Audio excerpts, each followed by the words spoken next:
On February 11, 1990, Buster Douglas stepped into the ring at the Tokyo Dome against the most feared fighter in the world, Mike Tyson.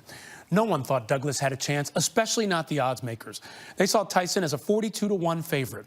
What Douglas did defied logic and the odds when he beat Iron Mike in 10 rounds. The ESPN 30 for 30 documentary 42-1, directed by Ben Hauser and Jeremy Schaap, tells the story of just how incredibly unlikely it was. Here's an excerpt of the film.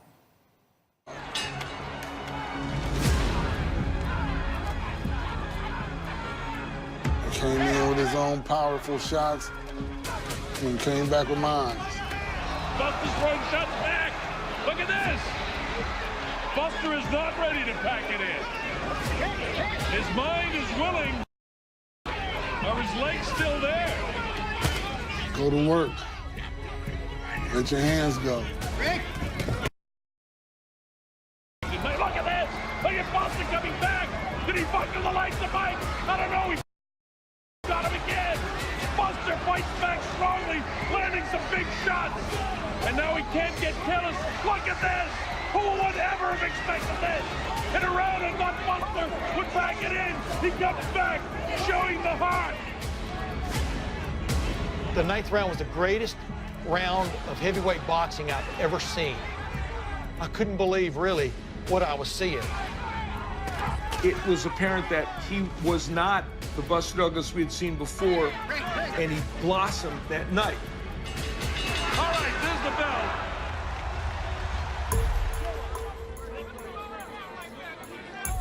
He said, "I got him." Buster's words. And we said, okay. Pat him on his back and send him back to work. Buster Douglas absolutely having the night of his life to this point. Mike tries to land a big right hand to open the 10th round.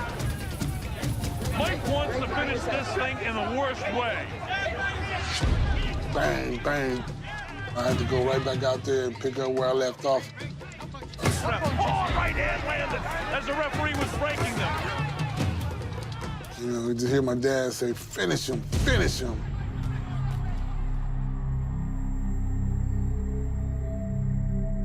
I came to win. Just came to a point to where I got it. Bam, bam, bam, bam, and boom. Look at that! He's knocked Mike Tyson down for the first time in his career. Mike Tyson hits the canvas. He's in big trouble. He may not be able to recover. It's up to 7 and 8. He's not gonna make it. Unbelievable! Unbelievable! This has got to be the biggest upset in the history of boxing. Buster Douglas, the new, undisputed heavyweight champion of the world. All the emotion, all the anger and disappointment all rolled up into one.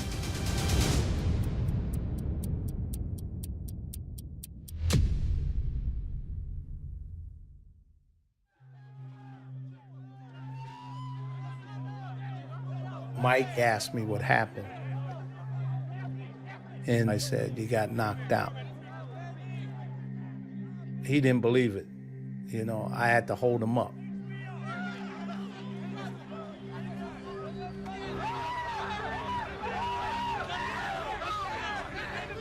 I was hugging him, and I said, "You were great, you were great, you were great, you were great." And he was great. He was great. Buster Douglas, undisputed heavyweight champion of the world. Why? Why did you win this fight that nobody on the planet gave you? His mother. In what way? God bless her heart. And with us now is the co-director of 42-1, Jeremy Schaap. All right, so what was it like, your directorial debut? Well, you know, in our roles, on air here at ESPN, we don't get much say in anything. I can't say that I had a lot of say, actually. It was really my co-director, Ben Hauser, our colleague, who did most of the work and had most of the say. But at least I get to take some of the credit. It's just this transcendent moment, and I don't think anybody's ever really told the story from Buster's perspective before. So, Buster's perspective, you took him back to Japan. Yeah. What was that like? Well, it's really a device in the film, you know, to take Buster back to the scene of this historic triumph where he pulled off one of the greatest upsets in the history of sports. He had not been back since the day of the fight. He seemed to, you know, to be moved and, you know, on an emotional level, to revisit that. I mean, you know, his whole life can be divided into, you know, pre and post that fight. You know, he does something nobody expected him to do. Nobody could have seen coming except perhaps him and a few of the people closest to him. And after that, you know, his life, it wasn't a fairy tale after that. Winning the title and making all the money that came with his next fight against Evander Holyfield, losing that fight, you know, money solves some problems and it creates other problems. And so he was 29 when it happened. He's 58 now. So it was, I think, for him, a real journey. What surprised you the most about doing this? You know, I think it really is the richness of this story. And it really is a story about Buster and his father, who was a tremendous fighter himself, not a world champion, but a tremendous fighter, and the tensions between them and that father-son relationship, which kind of informs everything else that was going on in his life. And then the drama of the fight, and preceded by just a few weeks by the death of Buster's mother, who was his rock. You know, I've always been fascinated by stories where somebody manages to do something that seems impossible because they tap into their full potential and they realize it when everybody expects it least and the stakes are highest. And nobody epitomizes that more than Buster Douglas. Yeah, it's that moment in life where you say anything is possible in sports. How does he view Mike Tyson at this point? You know, I mean, I've talked to him about Mike Tyson. They don't have a relationship per se. They bumped into each other a few times over the years. I know there have been card shows. They're cordial with each other. They did play such a large role in each other's lives without having any, you know, real contact. And there wasn't even any real buildup because nobody thought this was going to be a fight to remember. It ends up being one of the most memorable fights of all time.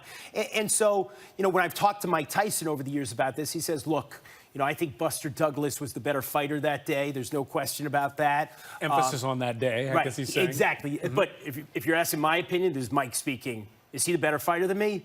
No.